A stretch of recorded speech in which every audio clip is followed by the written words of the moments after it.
Welcome back to Comix. I'm Andres. I'll be the host this week. Who is joining us? I am Carmen. Hey, everybody, it's Esteban. Hello, everybody. This is Luis. Hey, and I'm back this week. I'm Ash.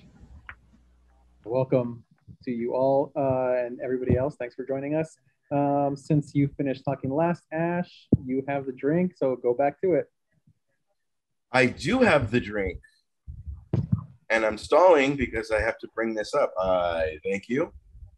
What is Evan Williams and Coke?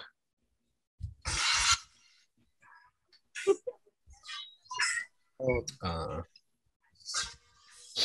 said I was going to get it, and I finally got it. Now the thing won't stop, so the cool factor's out, even though I had no cool factor to begin with. I am drinking the Broken Skull IPA Steve Austin's. And I'm going to give it a try. I'm not a big IPA guy, but I will give it a try. It's from El Segundo Brewing. From El Segundo Brewing. It is pretty good. Yeah, that's a good idea. 6.7 alcohol. Not that bad. I don't know How if much it's alcohol? 0.7. I don't know if I would like because I use. That's not right. It's 7%. It can't be 0.7. Yeah, it can't be 0.7. You'd have to drink like I said 100 of them to 6.7. feel something. Oh, You said- 6.7. Oh, okay. You said Yeah. we heard 0.7. Agreed. The Oh, 6 is it wasn't the fan? recording. I was like, so you're drinking water. Got Yeah, it. 0.7. Yeah, there's more alcohol in water, in tap water, than there is in that drink. Yeah. No. So yeah, there's that, and then it's good. Steve, Again, it's not. I still would use it as a chaser, but I mean, if this was the only thing I had all night, I would not complain. Stone Cold would be pissed if he heard you say using his beer as a chaser. What a fucking recommendation. Well, okay, that's just a personal choice of beer, because like after 2.5 beers, I'm like, all fucking roll me home. So I'd rather just get fucked up on less. So since you brought it up and we've seen you drink on the show, how can you not drink beer as well as you drink whiskey when you do on the show? Because you go pretty deep and you end up fairly inebriated during shows. So Yeah. Not the last couple times though. Of course, I was only on for a half hour, but still, that counts. No, not always, but there's A good amount of time. You know what though? Okay, I do blame myself because I get into these conversations and it's so good, and like a lot of times you guys have been my only, other than sending memes and stuff, you guys have been my only socializing for the week in person, which is still not in person. So I get all fucking, Tommy boy with it and get all excited, and then fucking by the end I'm just staring at the camera with pride. You go off the rails. I do go off the rails, but I don't look like Luis, so we're still good. Wow. Yeah, that one hurt me. I don't have a comeback. And with that, since Luis is in his feelings, he's going to get to read the comments now. So here you go, Luis. Have at it. Beautiful transition. The man with feelings. Read comments. All right. Starting with so this is the point of the show where we highlight you guys. We welcome any type of feedback on any of our social medias, as well as through our YouTube or anywhere that you can leave us a comment. We will read it, and so we're very big on feedback. It's our only really real way to know that what we're doing is working and what you guys like. So without further ado on it, we just want to highlight some of the comments we received over this past week. If this is also a great time, if you're a new listener, leave us a comment. We'll read it on the next one. Regardless of what it is, we will read it. All right, starting with... This is true. We have no shame. We really don't. Like, I think I want to say maybe 6 months ago, we read, or by we, I did. I read there was like an obvious sex bot comment. And I still read that. I'm like, oh, this person says, love you long time. I'm like, oh, thanks for listening. But did you finish? Oh, that smile means you finished. Thank you. All right. So earlier this week, we posted a blooper reel of Carmen recording a trailer of sorts that we're starting to do for our social medias of just like what it is that we're going to talk about. And in that, friends of the podcast, Comics Alliance, responded with "Practice makes funny. Keep it up, guys. Always entertaining." So that is all to our very own Carmen that spearheaded last week's trailer for us. Thank you so much, Carmen, and letting us laugh at you for a little bit. For sure. Oh, Carmen, I think the best part was when you first started recording and you did the whole And I was like, karate chop. Like that's helping nothing. Like that was dope.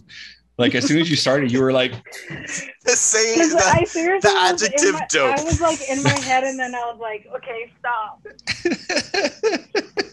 That's the move I do when I walk through Spiderweb. Looked like she was fending off Dementors or some shit. I get that reference now. I was getting ready for a battle. Battle of wits. All right, so moving on along. We also posted a highlight over the past week of the we had a discussion in the last episode that Ash brought up, which is who are our man crushes. Mm-hmm. And so it's a longer clip. The full clip is available on YouTube. However, we are dropping it in little episode-esque style drops in our other Bite size. Yeah, bite size. That's much better phrasing. Thank you, Stefan. And a moose boosh. A moose boosh. Nice. And the middle carnivore responds with a laughing emoji. If the Dark Lord were to turn himself into a bomb-ass chick, and then double horn smiley face. So, go ahead. Then it wouldn't be funny because we were guys talking about guys. We get it, bro. You're straight. But thank you for the comment. I mean, you're not wrong, but it's also But it's funny because like the mere fact that when Luis started explaining who Tom Ellis was, he's like Lucifer, and then Ash goes, the TV show, right? Like there was so much concern in his voice from the TV show. Like yeah, like he was like he was seriously worried about you. He needed confirmation, like before. Yeah, he goes, please, like it's the TV show, right? Right, Luis. Hello, Luis. It was better to shit on me. Shit on me. The crow quote. I thought maybe Constantine, the TV show, had a Lucifer in it. You know how like the movie had a Lucifer? Yeah. So that's who I thought maybe you were referring to. But they did have a crossover, which was lovely. It was funnier to gang on me. That was you guys. Yeah, of course. Duh. Well, because you started to explain it, the Constantine thing, and yeah. Anyway, for 10 minutes you make fun of Carmen's karate chops, but you have just as much fucking movement as more than anybody. All right, to be fair, I don't fucking chop. To be fair. So now my karate chopping is not. You look Whoa. like you're sky map, Thank like you for fucking, attacking me. Great. Shots fired, Carmen. Shots fired. To be fair, I was over here minding my own business, just listening, being nice. I'm only attacking you because Ash taunted me with the little red cape over my face. And I'm like, no, I'm talking shit about this. This is different. But it's also, I love what you do. Keep doing that. So, on to the next one. Next comment. On to the next comment. Good job. And I know this is a joke that Ash said a couple weeks ago, but in Power Rangers, how they always like, we have to go to the command center, and like every time they move their hands, it's like you hear the wishing of the wind of how fast they are. That's why it's all about Voltron. Moving on. Don't forget Beetleborgs. The spinoff, the cheesy spinoff. Animorphs. We're not talking about Animorphs, dude. And VR Troopers. VR Troop. That was the same. That was Saban still. Visionaries. Yeah. I might be the only one old enough to remember Visionaries. I don't remember Visionaries. All right, Father Time, relax. That's the one with the hologram in the chest. That was their animal that comes out of their staff. I think. Yeah, what about buddy. Superhuman Samurai? Oh yeah, Superhuman Samurai, Cyber Squad. Yeah. Oh, you got the full title. My brother had the toys. No worries. Dude, yeah, the toy servo. I had He the had servo, and then he had the tank. the and then big fucking dragon. Yeah, buddy. I had the dragon. I got into a fight with my sister once, and I threw the dragon at her. Fuck you. She was about Animorphs. She was, That's a, awesome. she was a bully. She was a bully. She was older I than me. went into physical violence when we were just talking about toys. It always does. Always does with toys. All right, so we posted a sketch that Ash directed.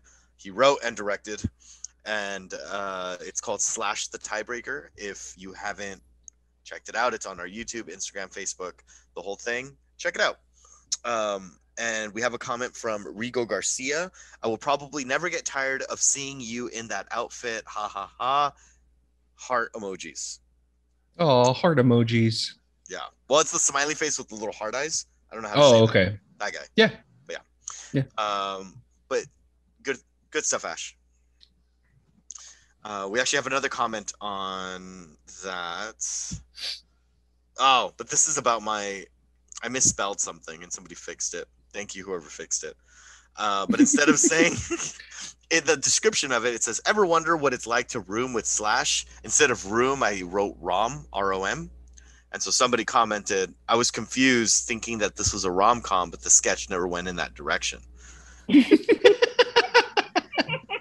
And Ash is all taking down notes. Queen Justine was the comment to that one. Thank you, Queen Justine. Sorry for the confusion. I just can't fucking spell.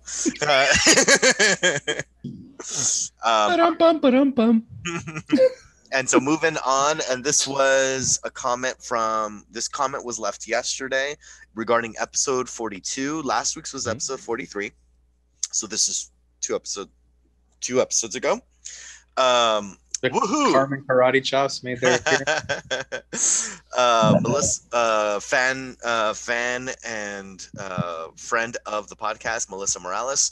Woohoo! Gallery mode. Finally, I loved it. Thank you, Melissa. We appreciate you watching.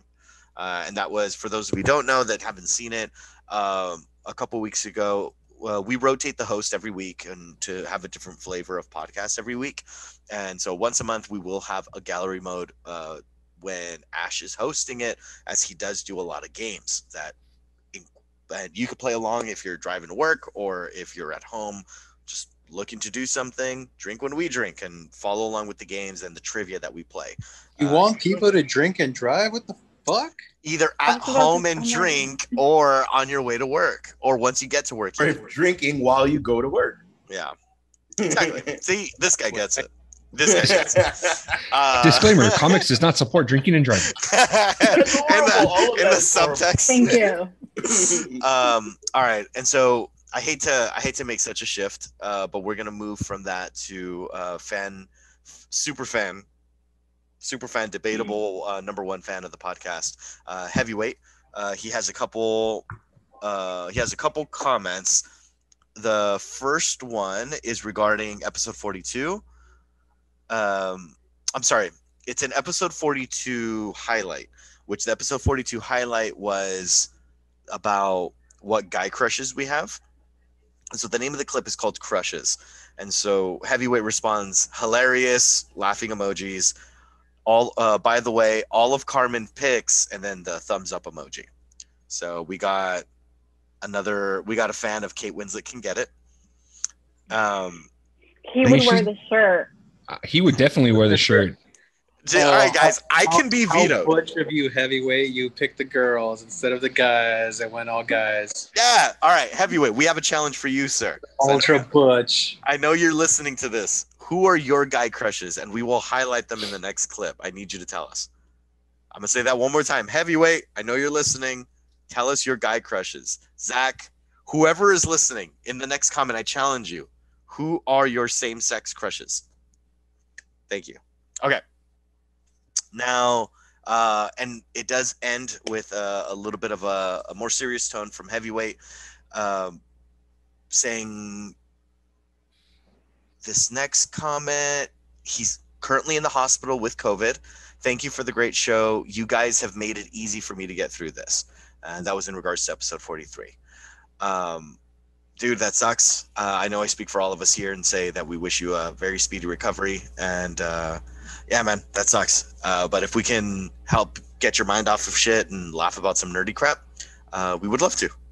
So he ends that comment with a request. And so I wanted to kick it to our host, Andres. Fine, I'll do it. No. Sit down. He actually said for you not to do that. He has two requests. One for Ash not to do what he's about to do, and this Andres, I'll kick it to you first, sir. He's asking in no particular order, who are your three favorite live action Batman? Adam West, Michael Keaton, and Christian Bale. So What, I can't pick Val Kilmer? oh, I'm sorry. He's telling us what his are. Those are his. Okay. Adam West. Sorry, I misread that. Adam West, Michael Keaton, and Christian Bale are his. So in no particular order, what are your three favorite Batmen? And Andres, you first. Oh, fuck you guys. I was not ready for the question, so I apologize. Michael Keaton. There are things from Christian Bale that I did not like, but he would be on the list. And yeah, I guess it would be Adam West, only because it's like ultra nostalgic, because I used to watch. I remember when I was young and growing up, I would catch the obviously reruns. I'm not that old, but usually during like a 3-day weekend, probably 4th of July, they would have a marathon, and I would sit there all day long watching the episodes. So it always has a special place in my heart. So yeah, Adam West. Love it. Anybody else? Carmen, you were second in the host, and then we'll go Esteban, me, and Ash. Cool. I think that I would probably make my list just like Andres, and mostly because of the order. Adam West, I didn't really watch a lot of the stuff he's done. I've watched some, but not much of his representation of Batman. And then the most recent Christian Bale is the most recent representation that I actually did like. So I think in that sense, I would agree with Andres on the ratings that he provided, and it would probably be the same for me. Okay. For me, I mean, I'm the same way, in the same boat as Carmen. I would watch, every once in a while, the 1966 Batman. But if I were to rank, it'd probably be Keaton. It would be Bale, and I'm gonna give it to Affleck. I think he did a really good Batman. I will say I was the very first one to kind of shit on the fact that it's Ben Affleck as Batman, but I think his portrayal of Batman was actually pretty good. I liked it. I feel just like Henry Cavill, but I still feel that Henry Cavill got the shaft about playing Superman. But I think, if he had another shot, I think Affleck can do a pretty good job as Batman. So it would be Keaton, Bale, and Affleck. I dig it. I agree with you on Affleck. I think he played a really good Bruce Wayne also, which to have like Bale, I wasn't a big fan of. Not that I wasn't a big fan of his Bruce Wayne, but it wasn't that believable, I guess. Like I was able to believe the Batman, the Bruce Wayne, like where he was being like I don't know. There were certain parts that would take me out of it, but definitely Bale. So I would go. I know this is gonna go a little cheesy, but I'm gonna go Kevin Conroy. I feel is my Batman. It's live action, so you. Yeah, you did live action. We're trying to be special, both of you fucks, since you both came in hard. He did play live action in the Arrowverse. So yeah, it doesn't count. How does that not count? He was Batman. Shut the fuck He was up. not Batman. He was Bruce Wayne. He was not Batman. Oh, that's a good call. He was not Batman. He was Bruce Wayne. He was damn the guy it. that turned crusty in Game of Thrones for Titans, but he was only Bruce Wayne. That's what you get for trying to be a remember fucking cool ass hipster and buck against the trend. Fuck you, you're wrong. You got No. You got me all figured out, Andres. So what can I say? All right, so I'm gonna retract that. Even though I felt really happy about that, Conroy. Yeah, me too. I'm gonna go with Affleck. I'm gonna go with Bale. Are we? Is this in order or just? No, just. And he specifically said in no particular order. Gotcha. Sorry, my bad. You're all right. Sorry, heavyweight. Andres is here to defend you, sir, and defend your question in all its integrity. Yeah, Affleck, Bale, and I'm gonna go Keaton as well. Keaton, because it was such an uphill battle for people to understand, like a comedian can actually be an actor, and I don't know, he had like a fucking charm about him, and then fucking as well, he could smirk, and it was a big deal where it was not fucking Clooney. Hi, Freeze, I'm Batman, or I don't know. Anyway, I'm over explaining it. Keaton, and then I'm gonna go Affleck because he's the only one that actually does like what you would see in a video game or what you would see him fighting like a ninja or something. He was like the first one to actually do these moves that Batman should be able to do, and then Bale, but in that order. Yeah. I feel like I'm pissing everybody off today. No, dude, not at all. I'm gonna fucking bring myself back. Good answer. Well, I would say Bale was able to do it before Affleck. I thought Bale did pretty good. Well, okay. No. What fighting scenes are we talking? There was it was a form of, it's an Israeli martial art. I forgot. I'm blanking on the name. I did like, okay, so when fucking Krav Maga. Krav Maga, thank you, sir. Yeah, it's a variation of Krav Maga of just using the end of your joint, so elbows. And knees. So it was all of his fighting was all close quarters, and okay. The Batman Begins was the first film to demonstrate that form of martial art, and they purposely chose it because it's like, oh, we want knockout moves. So it's just like a constant. Take you out, and it was very strategic. But the problem was that when they were filming it, is that there was the stunt men were getting hurt because it's just all these close contact type of things, and so to see that in a film, especially when he first takes down Falcone in that first scene, dude, that fucking where are you here, like, so great. So I don't know. I like how you did the voice because that's like the. How I said there were things with Christian Bale that bugs me. Oh my god, dude! The voice didn't bug me until the second film, Dark Knight. 1 was cool, and then 2 was overdone, and then 3 kind of like scaled it back. You'll be in a cell forever. Like, but what? Now it's, and then he's always tired. Bro, why do you look like a French bulldog?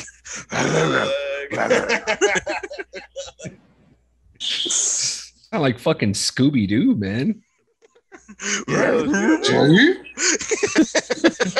Like you had. Tell me what they are, Joker. How you sound?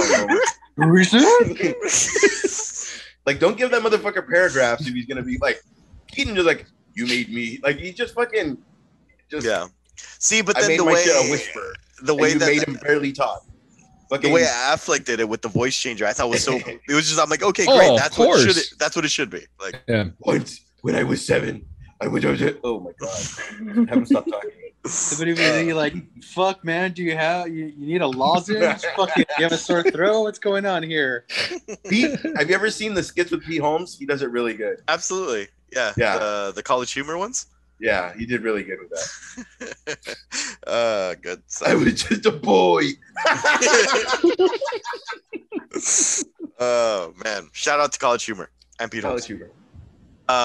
Okay, moving on. So we started a new tradition 2 episodes ago, where the host of each episode essentially tasks anybody of their choosing of something they want the person to watch. And so last week Carmen was our host, and she tasked it to me, and she wanted the recommendation that she had for us was instructions not included. And in last week's episode, we said it was on Hulu, but in reality, it was actually on HBO Max. Oh, it used okay, to be right on on. Hulu. Oh, Pulled okay. it. Yeah, I know. I've seen it on Hulu before. But if you're listening to this and you're interested in watching this, it is on HBO Max. I strongly recommend watching it. How do I start this? A tearjerker. Yes. Oh my god, dude. You've seen this? Oh, I saw it in Oh yeah, bro. theaters. You're way behind. Oh, you guys all saw it. Okay. So for those of you who haven't seen it, a big part of what made this very impactful for me was that I didn't know what it was about. And so I went in, I remember seeing a trailer way back when, and instructions not included. It's like the cover is this guy with a kid, and it's he impregnates someone, they drop off the kid at his doorstep and start the movie. So that's all I really knew about it. And I would encourage you, if you're interested in watching it, check it out with that in mind. Now, my girlfriend doesn't do subtitles, and so I told her I had to watch this thing. The second it started on subtitles, she got it on her phone. But then I'm laughing at certain things because it's a genuinely funny movie. It's a very heartfelt movie, and so I'm laughing.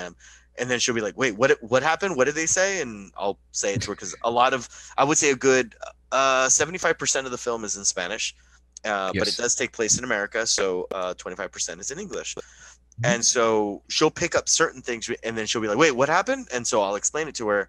At about minute 20, phone went down, and she was watching this subtitled movie that she's told me she will never see. By the end of this film, we were both fucking crying. Heavy, like ugly crying. Like she was ugly crying, and I was like, I couldn't keep it together. I couldn't. I was like it was just such a the thing about like it, mocos and everything, or what? No mocos, no streaming tears, but I was definitely having issues like breathing, trying to breathe. Yeah, because I had my wall up still. Like I'm trying to keep my shit together, and she's like keeps looking at me. I'm like, stop, look straight, bitch. Like, you know, because she's gonna make me break. It's like, you know, when you're about to cry, look straight, bitch. Yeah, and if somebody was to be like, hey, are you okay?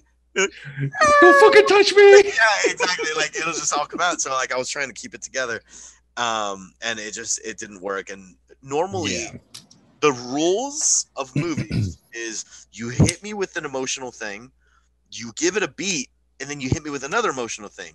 This one was going for like the 3-hit combo. It was like emotional, and then it's like the last one was the knockout hit. And I sent Carmen a very wordy, full of curse word text message. How dare you? Strong recommendation. As far as cinema goes, I'm gonna give it a 10 out of 10, and it's because if this movie comes up in conversation ever for the rest of my life, I will say absolutely watch it.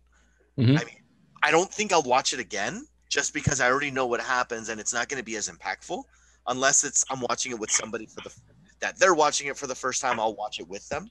Okay. But a film that resonates that deeply to where I'm like, anytime it comes up in conversation, I will defend it tooth and nail or say, you need to fucking watch that movie. It's amazing. That I think is deserving of a 10. So that's my vote. Do with it with what you will. And with that, without further ado, I'm going to shoot it back to our host, Mr. Andres. Back to you, sir. Real quick, I'm sorry. See, I don't just do it to you, Carmen. Esteban, can you make a mental note of where we're at? That whole conversation, we need to add karate chop sounds to. Got it. Whole thing. Okay. I'm positive that could have happened off mic, but anyway, I always could, but I'm not going to remember in fucking 2 hours when we're done. That's because you write it down. There's this motherfucking thing called pen and paper, and you gotta fucking write shit or down. There's like and a chat, you know, where you could type things. You cunt. Or I had a you joke. can do what I do. You guys are absolutely right. I will do that. I will be Thank you, Luis. So I'm spoken to. You got it. I had a joke, and now I lost it. I don't have many of those, so I don't appreciate that whatsoever. Oh, there it is. Thanks for laughing, Luis. Oh, I was like, I forgot I was the host of this fucking show because I could have swore I haven't talked in like fucking 20 minutes. So, since it's my turn, shit was me. Fuck that noise. Since it's he's over there ugly crying, calling his girlfriend a bitch, and then I'm the asshole. You are. Yeah. You interrupting stuff. She joins the meeting. You are a bitch. She logs off. She likes him. You know I love you, So, baby. How'd you get the password? a question, hack your Rule phone. Master Luis. Can I? It's for anyone, or I can't pick people who've been chosen already. No. It's for anybody, man. Whoever Wait. you would have had to have something in mind, and you're like, this person would benefit for it. Yeah, anybody. If it's already been picked, doesn't matter. Okay, so it's for you, Carmen. And this is one of my favorite comedy shows that was on TV. I'm not sure if you've seen it, so if you've seen it, I hate you, and I don't know what else to pick. But it is a show called You're the Worst on FX, or it was on FX, but you could find it on Hulu, I believe. So I would say watch in order, even though I like some of the later seasons more. So if you do enjoy it and you do end up it's only 3 seasons if I remember off the top of my head. So if you do end up liking it and you go through at the end, you could obviously let me know what you thought about it on your own. But I see what you think based off the first 2 episodes. Got it. You're the Worst on FX, but on Hulu. And with that, we'll move on to the show. It's been 30 minutes in, so I'll try to move things along.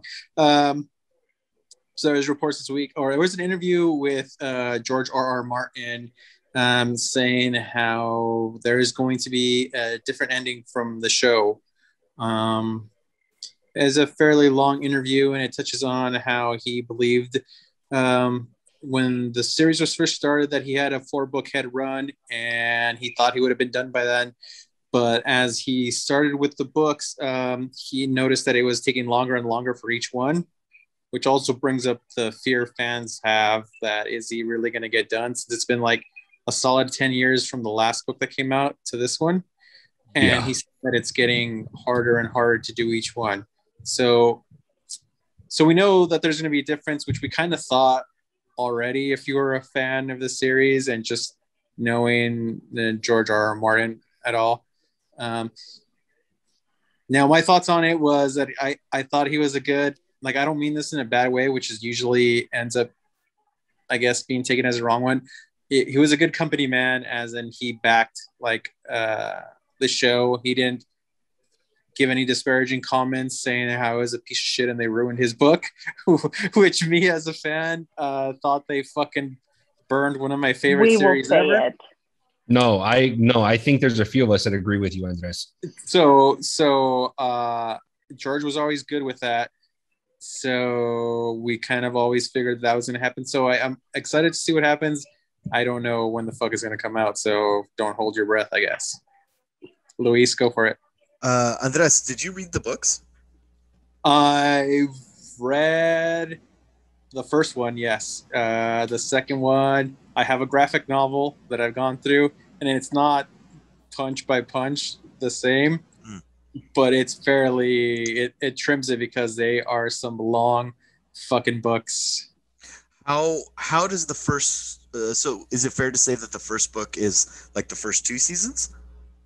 Yeah, first 2.5, I guess. 2.5. So how close, for those of us that haven't read it, how close to the series do you feel that it was, or the series we saw on HBO? I mean, there's stuff missing that, as the seasons progress, there's stuff we wished with there's this character that never showed up, or so there's differences. Yes. Okay. Yeah. I won't touch upon them in case you guys go in. But there's a character people, especially after the third season, especially after that we wish would have made an appearance. I know what you're talking about. Yeah. Yeah, I know what you're talking about. But that character never came up, which was kind of sad. But yeah. So, your thoughts, anyone? Sorry, I don't mean to jump in, but no, go ahead. it's I agree with you because I've read the first book and about half of Clash of Kings because I think Clash of Kings is the second book. So I've gotten up to about halfway. And Andres is right. It's the first season or the first 2.5 seasons is the first book, essentially. Yes, and like Andres said, it's our George R. R. Martin was a company man, and I think the reason why he played that company man role was because he knew that they wanted to expand and they wanted to do more and spin-offs and this and that. So he's not going to talk shit about people that are writing an additional check to him, and then they're not going to go ahead and do the spin-offs. I hope that he finishes the book soon, because the thing that would suck is if he unfortunately passes and he never finishes the book. I think that'd be worse than anything else. But yeah, for a few of us, I agree that HBO just fucking destroyed those seasons, and it could have gone way better. I'm glad that there's going to be a different take at the end. I know I'm probably going to be one of the ones that's going to buy it the day that it's out, to go get the actual paperback. So, I mean, at this point, it is what it is. It left a sour taste in our mouth, and I'm kind of looking forward to the spinoffs that are going to be coming out in like 22 or 23 or something like that, because I want to see what they're going to do, because it's supposed to take place like 3,000 years before or some shit like that. So I'm stoked to see, because I was extremely interested in the Targaryens, because it's like they're telling us about this story of the Targaryens, and we only have at the start of the series 2 Targaryens. So we're I want to see the Mad King and shit. So, but that's my take on it. Carmen, go for it. I would definitely be excited to see a different ending to what was Game of Thrones. I think not a lot of people would disagree with that. But I think I share the same fear that you shared, Esteban, is that he doesn't get to finish the book.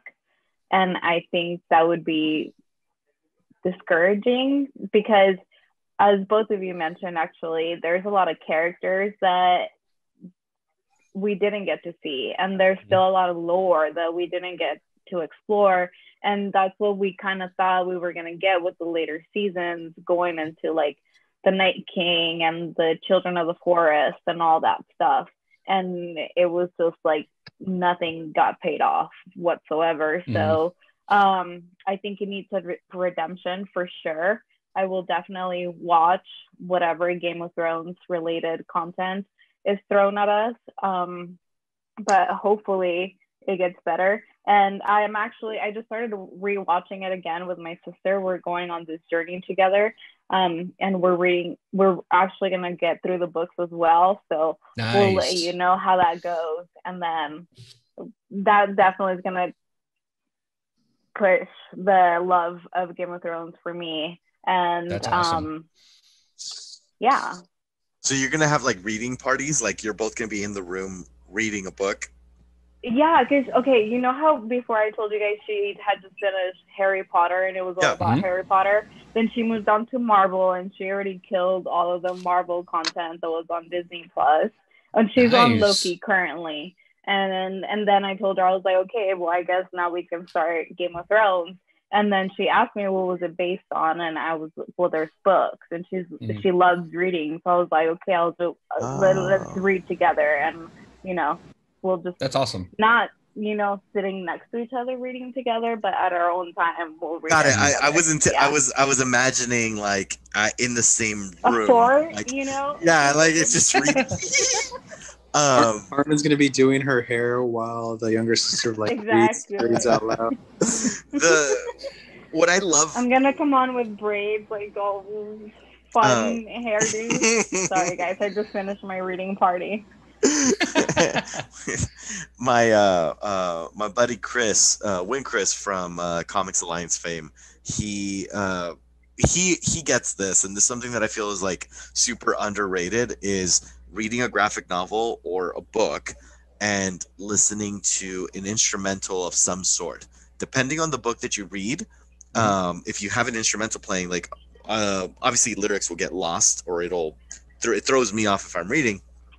But like if I'm reading, while I was reading Invincible, I would find a metal playlist on Spotify, and it would just be like guitar riffs, crazy shit.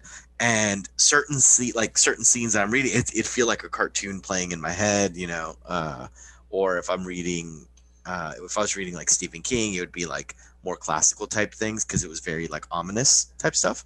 Okay. And it really does enhance like whatever you're feeling in your reading. So that's pretty cool, man. Super, super simple. I strongly recommend anybody to do it if they're looking to tackle Harry Potter series, Game of Thrones, or a graphic novel, depending on the genre of type of thing that it is. There's instrumentals out there, man. Yeah, check it out.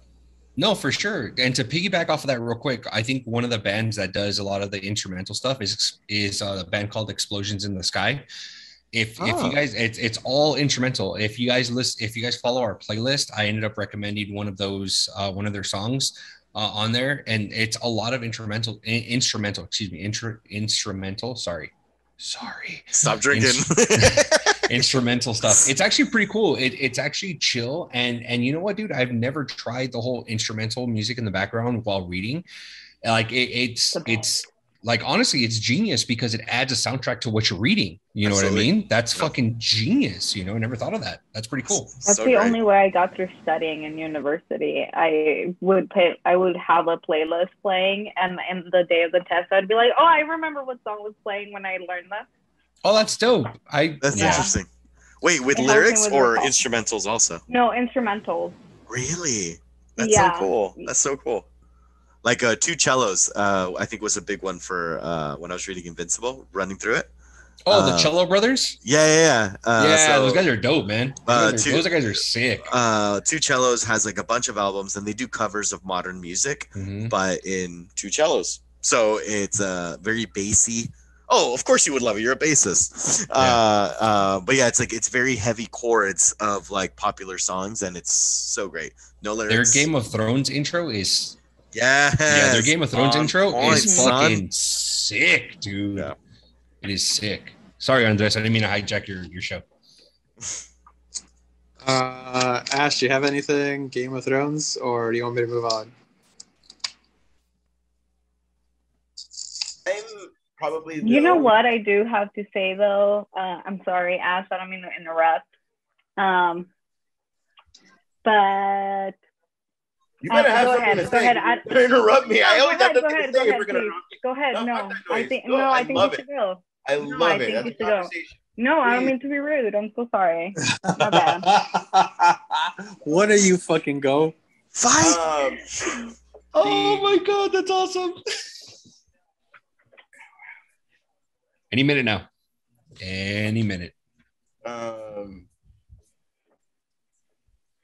Hey, for interrupting people as much as you do, I find it hilarious how butthurt you are right now.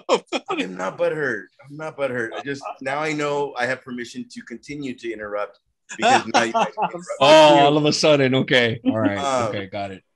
He marks it on his diary. I know, right? Dear diary. That's what I use the pen and paper for. Not for anything else. Not to keep track on what to talk about after the podcast. I love Ash. I don't know. I wasn't really upset with Game of Thrones in the way that it ended, and it just. I think we would have been upset because of where it was. And I'm looking at it as a wrestling fan. If they're gonna feed you that Roman Reigns is gonna win, and all of a sudden he doesn't win, and then everybody's upset because that's not the outcome that you wanted or expected, so everybody shits on it. So there's no surprise. Oh, I'm sorry. Did you think that they built Daenerys to be like this murderous queen out of all of a sudden when she was literally trying to avoid the whole 7 seasons prior to that? No. I'm an absolute moron with no great opinions, but I'm saying what I thought was, because I never read the books, when I was watching it, I didn't know what to. Turned off your mic. You turned off your mic. You turned off your mic.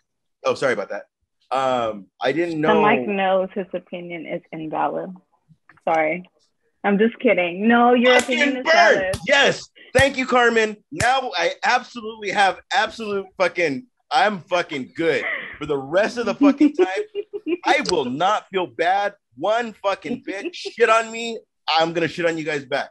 I'm kind of happy. Carmen, you've unleashed the monster, Third Eye Carmen. Raven. I kind of get to see like there's almost like a third storyline that's happening because we kind of saw this character from the first episode and they throw him off the castle. Like it's kind of like there's a whole third storyline happening that we're not paying attention to because our eyes are over here. So I was kind of like, okay, I'm not upset, but it's not what I expected, and it's not a letdown to me. But I was kind of happy for the story that they told. Thanks, guys. I like how he's hey, I don't want to be king of the North because I'm the only male heir, but I'll be fucking king of Westeros. Fuck it. Yeah, and then I kind of didn't like how fucking the one that wanted to be a hierarchy the whole time kind of got her way, but then that rape scene was like, bro, get whatever you fucking want. I'm so sorry. I felt so bad about that. Dude, everybody feels bad about rape. Thank you. No, but just because I hated the character so much, and then even when you see that part, I know it was bad. It leaves bad feelings. I totally agree. Dude, when it comes down to the Game of Thrones book series, there are like umpteenth amounts of fucking storylines that are going on, and for you to try to keep up throughout the entire book, it's fucking difficult, man, because it's just it's like, oh, okay, so now we're here, so now we're here, so now we're here, because every chapter is a point of view of a different character. It's fucking nuts, you know. But I think it's a controlled chaos while you're reading the book that brings it all together, and I think it's fucking fantastic the way George R.R. Martin wrote it. You know what I mean? Yeah. Moving on. So next week, finally got the release, well, not release, I guess premiere date of Amazon's Lord of the Rings series. It's going to be on September 2nd of next year. So we still got a little more than a year to go. But they showed some of the art, I guess, on just a little one still. It looks pretty badass. So I love Lord of the Rings, and I'm really looking forward towards this. What do you guys think? Luis? I'm curious to see how it's going to go. We're not going to see a regurgitation of what we saw already, you know. So I'm curious to see what this version is gonna have. Amazon and this is just my personal opinion. Amazon Prime, it's never my go-to when I want to just throw something on. I never think, let me check what's on Amazon Prime. Netflix, HBO Max are really my go-tos, and really Netflix above all. It's always I'm just gonna check this out. And so and this is just the dialogue I have in my head. It's like Amazon Prime wants to get there. They want to get to that point. So they're bringing in like the movie I haven't seen yet, The Tomorrow War, but I know that was like a big budget film on exclusive to Amazon Prime, which I've heard got mixed reviews, but I hear it's still overall a good time. I'm curious to see how this will be and how much love and attention they give to it to bring a fan base over to Amazon Prime. So I'm looking forward to it. Stefan, what do you think? I'm stoked about it. I really am, because Lord of the Rings was my fucking go-to. You know, if there was nothing on TV, I'd pop in Lord of the Rings, the extended edition, not the regular edition, the extended edition, mind you. It's fucking glorious. It's fantastic storytelling. It was Game of Thrones before Game of Thrones. It really was. So what I'm excited to see is the fact that there is a high possibility that we're going to see the Mines of Moria in its fucking glory days. You know what I mean? That's what Gimli was all about. When that's the only thing he would only fucking talk about in the first movie is the Mines of Moria, you know, before the Balrog ended up, you know, destroying it did, and ended up, you know, crippling that entire civilization. Is that a reference to the books? Yeah, absolutely. Oh, I didn't know that. Yeah. I think that was probably, I'm not gonna lie, like a little pat on my back type thing. Though that was the first book series that I like finished on my own, was the Lord of the Rings, all 3 books. Oh, no shit. You know, okay. Yeah. So I'm excited about it. I'm stoked to see new characters. I think that's what I'm excited about. You know, we're gonna see the elves in their glory day. We're gonna see the dwarves in their glory day. We're gonna see fucking Sauron in fucking human form. You know, so I'm stoked about that. I want to see that shit.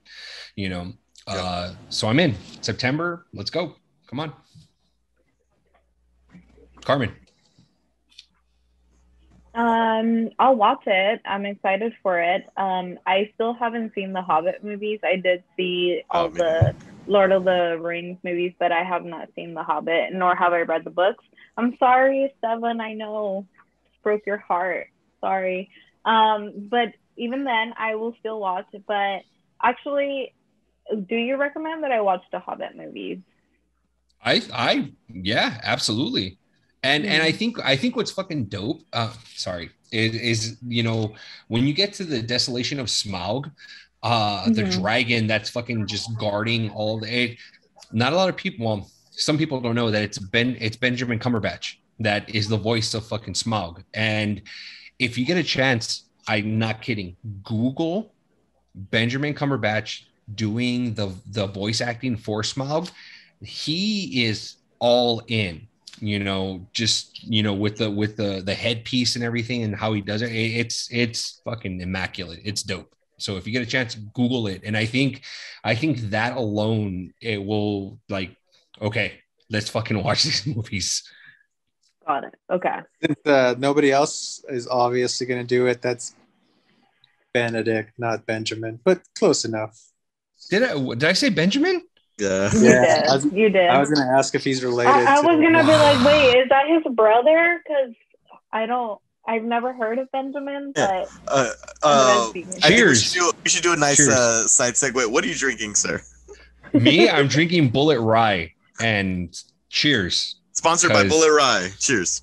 Oh, dude, cheers. Can you imagine if we were fucking sponsored by Bullet Rye? Cheers. Hey, Ash, do you have any feelings on Lord of the Rings series on Amazon? I'm gonna love it. I remember when we talked about Harry Potter and Lord of the Rings came around the same time, and I kind of took it like Star Wars versus Star Trek. So I fucking win the Lord of the Rings way, which I'm happy with that choice. But I now love Harry Potter. I don't know. It's gonna be amazing. I'm gonna love it, especially the way we're gonna end up talking about it on the show. And Luis, wake the fuck up, homie. Wait. Like,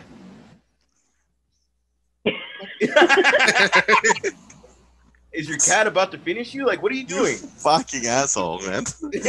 I'm all listening. I'm like interested to what you have to say. You know what? I regret not interrupting you. Oh, no, well, please interrupt because everybody can. I don't know what's about the fucking Lord of the Rings. I'm sorry, I interrupt you once, and now we have like all these butthurt feelings about it. It's not you specifically. When we all made it, it's now a joke. That's what I'm making it.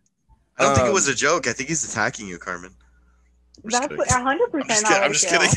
Are you fucking kidding me? Are you fucking kidding me? I said I was kidding. Anywho, you were saying it's gonna be cool. I hope the awesome thing about the Hobbit movies and the Lord of the Rings is it makes it feel like in one scene it's this little world, and in the next scene it's amongst this whole fucking Endor or what? Not Endor. Fucking that's Star Wars. Star of the Rings? Really? Star of the Rings? Fucking Endor? Endor. Really? Endor. On Hoth. And then they have lightsabers. It's a great movie. Turn in your card. Turn in your fucking card. Star of the Rings. I would watch that, though. It's a good show. This is a good show. This is just showing you to step up. You're absolutely right. Who's Benjamin? I'm gonna love the show, and I hope it's one of those shows like Loki where we talk about it every week. In a year and a month. Yeah. So moving on. Hopefully By the way, since you mentioned Tomorrow War, it is a say something so that goes to you. Say something that goes to you. Hold it up. Who's Benjamin? Fucking, I'm such an idiot. I said Benjamin instead of Benedict. I think it's all about them. Damn it. Twice, by the way. Twice. Anyway, thank you. So Tomorrow War, it is a entertaining action movie, and just that it's not a great movie. It came out on the 4th of July, and it kind of similar vibes to Independence Day, as in it's not a great movie, but it's entertaining as fuck. So if that sells you, go watch it. Take it. Awesome. Moving on. Entertaining as fuck. There was reports this week that the What If series is going to be canon. So all the stories we get from it it's going to be true. They're not. Yes, it's What If stories, but they're in their own multiverse. Those universes exist. Those characters are legit and real. So yeah, what do you guys feel, Carmen? I like it. I like it very much because I thought that this was going to be like a offshoot kind of just like for fun kind of show, but it's not, and it's actually going to be canon. And I felt that Loki did it in a way that it set it up for people to understand that it's a multiverse. This is how people get to understand a multiverse, unlike what other mediums have tried to make people understand that a multiverse exists. I think this is the way to do it. I'm excited for it. It's starting soon, so I can't wait to watch it. The first episode, as we mentioned before, is Captain Britain, correct? So I think they're calling her Captain Carter. If I got that correctly. You are correct, sir. I stand corrected, Captain Carter. But yes, I'm excited nonetheless. Luis, go for it. Interested to see. I love multiverse theory. So the idea of it being something, hey, this is all of these can exist. All of these universes can coexist. Flashpoint has done it a lot, and I've always been a fan of that, of like these different universes essentially living alongside each other. They're just in a parallel. So it's a fun theory, and it's interesting to dive into. Ash, go for it. Ash, sorry, beat you to it. No, man, no, not at all. Because we have people like me who don't know, say, what multiverse and what canon is. Andres, can you explain what canon is?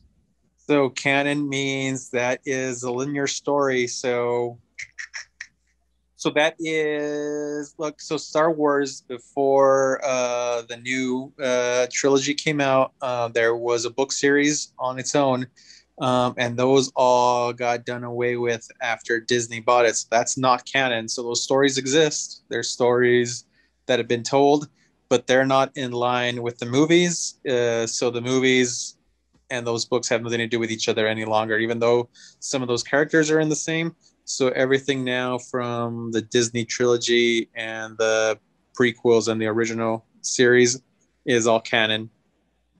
It's weird because, like, okay, so my friend gets those the paperbacks, and they would be like, "Oh, that's blah blah blah," and then because they know exactly who that is, say like the Clone Wars were referenced, but they didn't really, the paperbacks were all like it was explained and everything, or at least there were storylines going within it. So he would be like, Darth Maul's not dead, right? He's got like 8 legs. I'm like, what the fuck are you talking about? It was like talking to fucking Napoleon Dynamite. Like, I would be like, I have no idea what you're talking about. So when he said like, it's all canon, I would not know what that meant. Now I do, but I just figured maybe people would know now. Anywho, I rambled, so I don't know what we talked about. What was your question? Just what did you feel about these being canon? Oh, good. Awesome. No, it's good now. Good. I like that. And I like too, because if they ever did something live with it, say this one took off but the other one didn't, or you know what I mean, like they have an option of being able to put this character in a movie and try to make it make sense, especially with the Scarlet Witch and the Doctor Strange movie that's going to come out. They could all just, it gives them more options. Yeah. Thank you.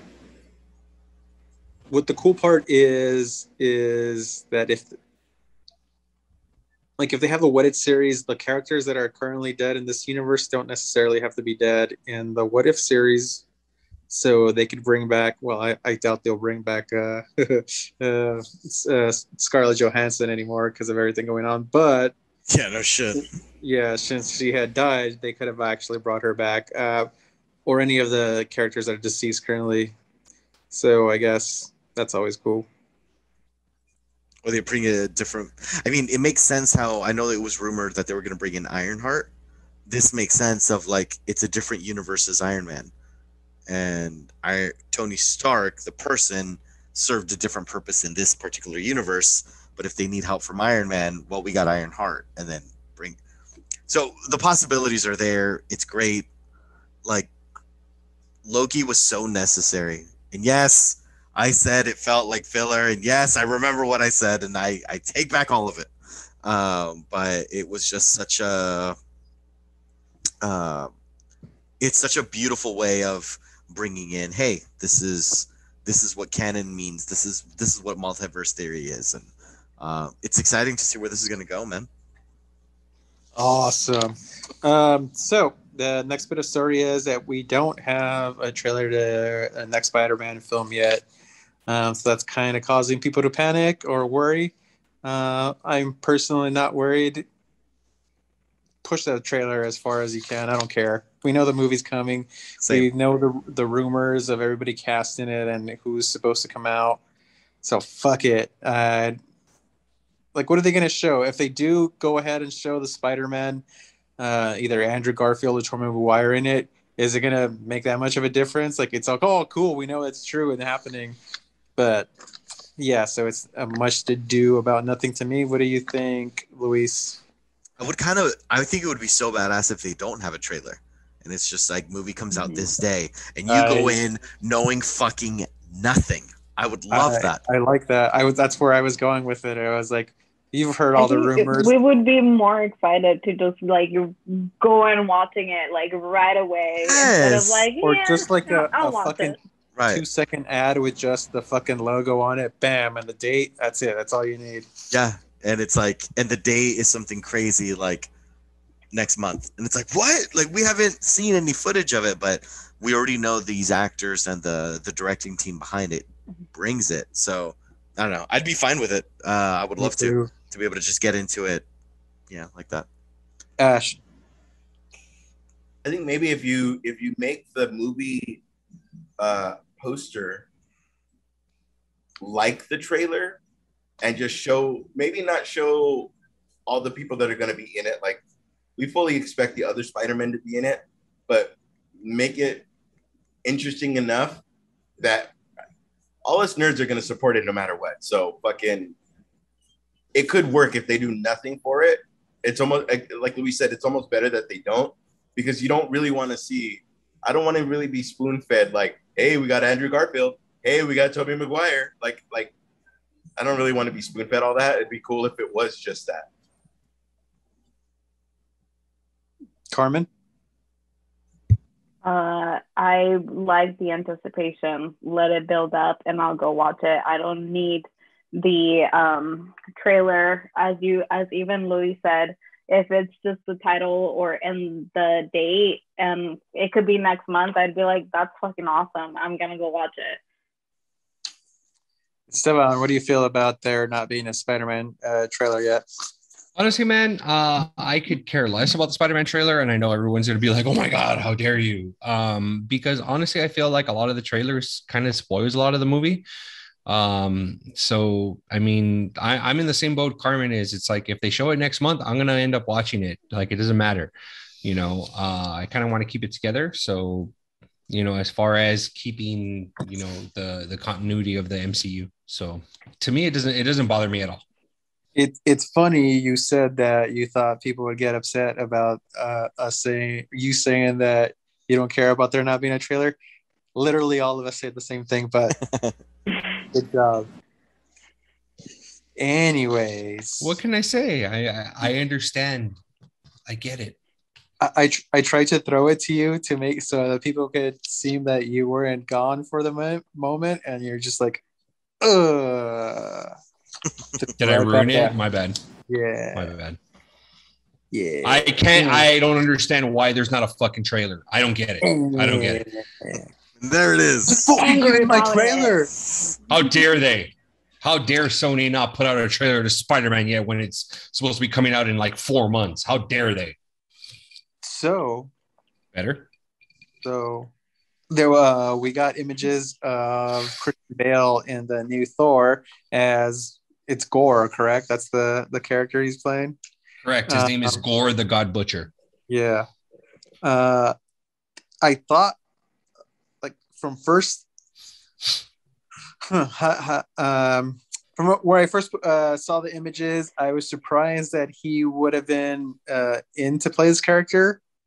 Just the heavy, I guess, makeup / prosthesis that look like he's gonna undergo. So I was really surprised.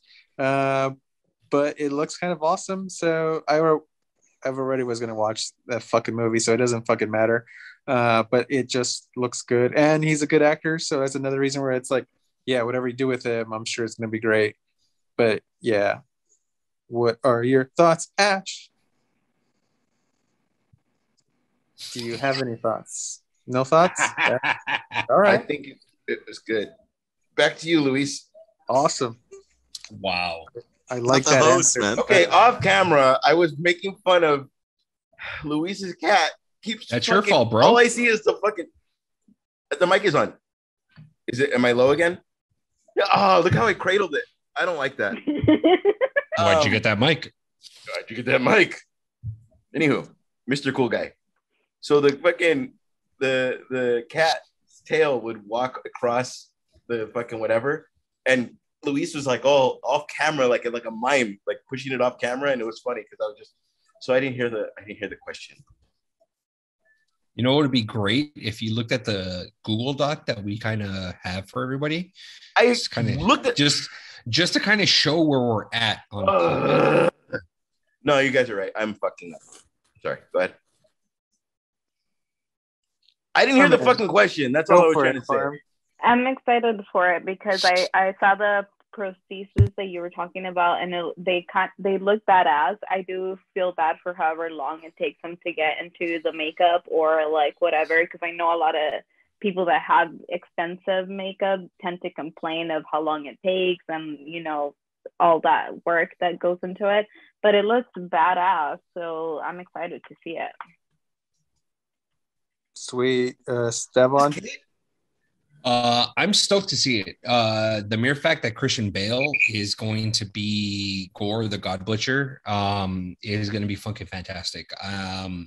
Yeah, and to echo what Carmen is saying as far as prosthesis and all that stuff, I know what it endures because my wife does a lot of Halloween special effects makeup, and it's going to be coming soon, and I know she's going to be open to do a lot of that stuff, special effects, prosthesis and stuff like that. So I know how long it endures. I mean, Luis ended up going through some of it, to be Piccolo and for a lot of the cons that he used to go to before obviously the pandemic. So I'm excited. I think Christian Bale is a fantastic actor. He is a method actor. So he's going to take whatever role he ends up getting, he's going to take it seriously. So I'm stoked to see it. Yes, the prosthesis is going to suck, for however many hours and stuff like that, but I know he's going to fucking sell it.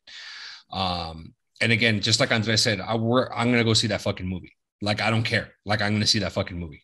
So there it is. And Gore, the God Butcher, if you guys haven't looked into it, look into the 2013 run of Thor, God of Thunder, as far as comic books, and you will know who Gore the God Butcher is. I think he has a fucking fantastic story.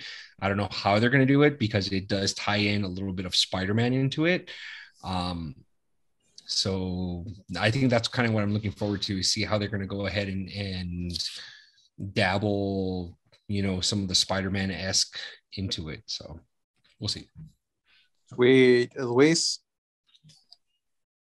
I'm open to it. We'll see what it looks like when it comes out. I mean, Christian Bale's a good actor. I like the work that he's done. And whenever I hear casting news, I try not to get overly excited or overly hateful. Like, I want to see funny, we were just talking about not wanting trailers, but I would like to see a trailer or a snippet or something before I start making those assessments. But I mean, I don't have a concern. I'm like, it's in great hands. Like, I'm in.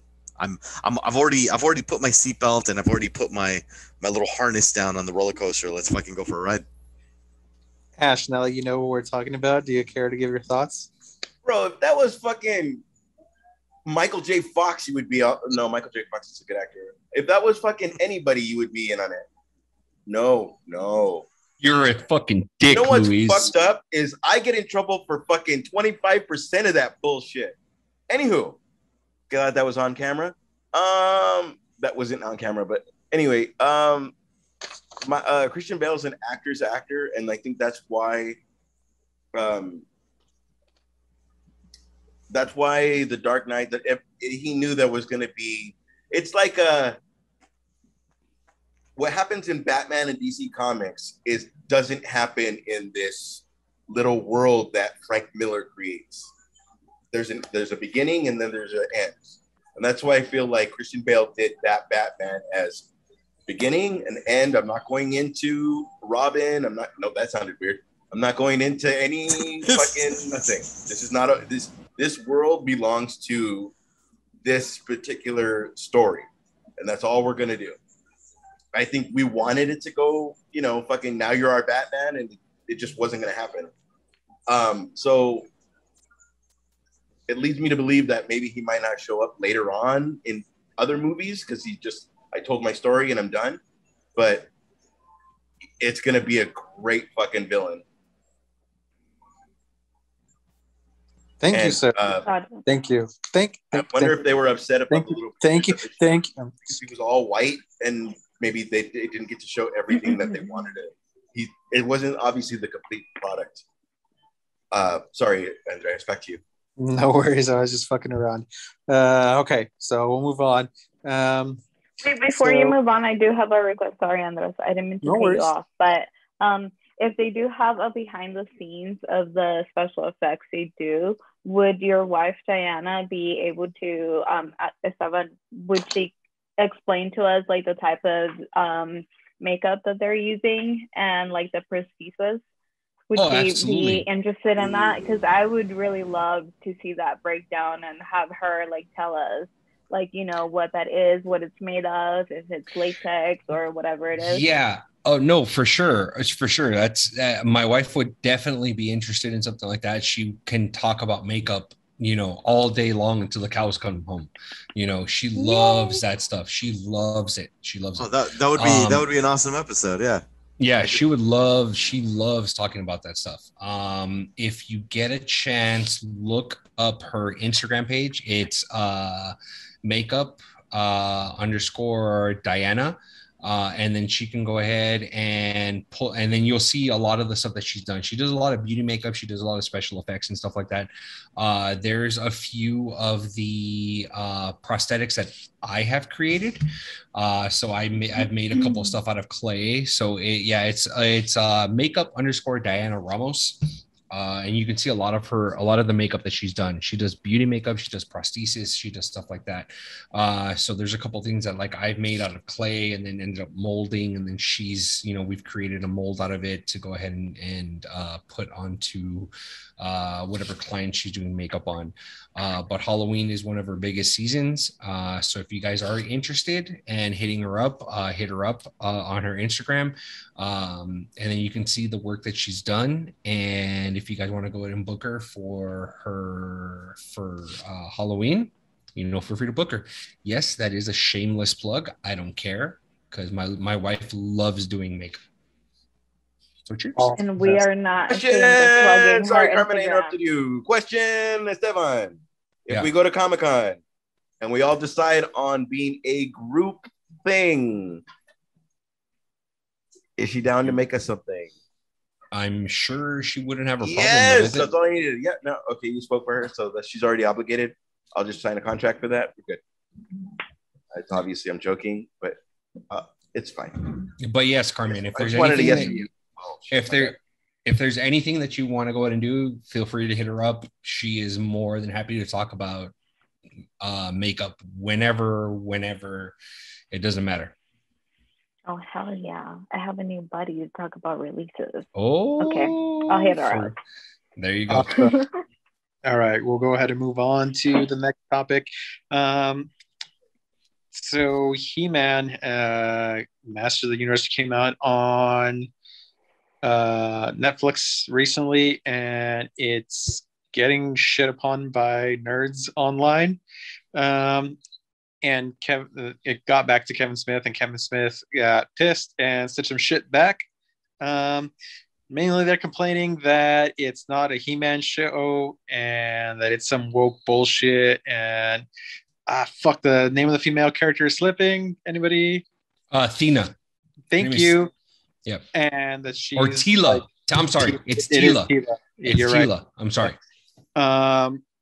And that it's a show, and basically Kevin Smith responded with like, people are talking shit and it's only like the first half of the show has been put out that they've seen, so they don't know what they're talking about, and it's not like he set off to write this woke bullshit or whatever. It's basically the gist of it. What do you guys think? Ash? I do have a question after what we all answer. But I'll let everybody go first. I liked it a lot. I was amazed because it is a He-Man story. I think people fucking think. I think people think like I'm very much a don't change my shit person, but at the same time, this character. The female character was so strong. It was like, how do you explain it? Like, to touch on the show in a good way. Like, she's getting the main character back, and at the same time, once we have our He-Man, which is awesome because of the way our season ended. Who does our spoilers? Go for it, dude. Don't worry about it. All right, thank you, Carmen. It's a spoiler for anybody who hasn't seen it. We still don't have our He-Man back, but we're getting Evelyn and Man-at-Arms working together. We're getting things we would never fucking see. And on top of that, is this person supposed to be She-Ra? Or is this just okay? The way that I thought she was gonna end up being with She-Ra, but I don't know, man. Strong female characters, and then it was done. The voice is definitely fucking Sarah Michelle Gellar. It is. Helmed Buffy for multiple years, which was one of my favorites. Strong female characters are like the backbone of a fucking great story, and they inspire a lot. I am all for strong female characters. and they fucking inspired me. They're role models are role models, and fucking strong female characters. Black Widow was a strong female character. This you may not be getting He-Man per se, but if you fucking watch the show, if you watch the original, Adam, my friend just picked up a 40-pound. Wait, Adam. There's no difference between Adam and He-Man in the original version of He-Man, right? And in this version of He-Man, it's insert skinny actor, and then Tom Hardy as He-Man. Did you see He-Man before you're making all those fucking faces, Esteban? Yes, man. Okay. I've seen He-Man before. Prince Adam is fucking in this He-Man. Prince Adam is like, hi, guys. And then fucking He-Man is fucking He-Man, right? I guess, but okay. Since you're fucking for it, look, man, for everyone that's been shitting on Kevin Smith on the way he ended up producing this He-Man, Masters of the Universe Revelations, don't get mad, Ash. Don't get mad. Don't get mad. Okay. All right. I still love you. Everyone on the podcast. No one's getting mad. You're like, no. Dude, I'm just saying, okay, look, this Masters of the Universe Revelations, it's a breath of fresh air because you get to see fucking everyone that hasn't been centerfold from He-Man. You get to see Tila, you get to see Man of Arms, you get to see Orca. Fucking, I'm butchering this fucking name. You get to see it's Evil Oracle. Lyn. Turned into Orca because they were making fun of him. Thank you. Yeah, Thank you. Nice. You get to see all that stuff. You know what I mean?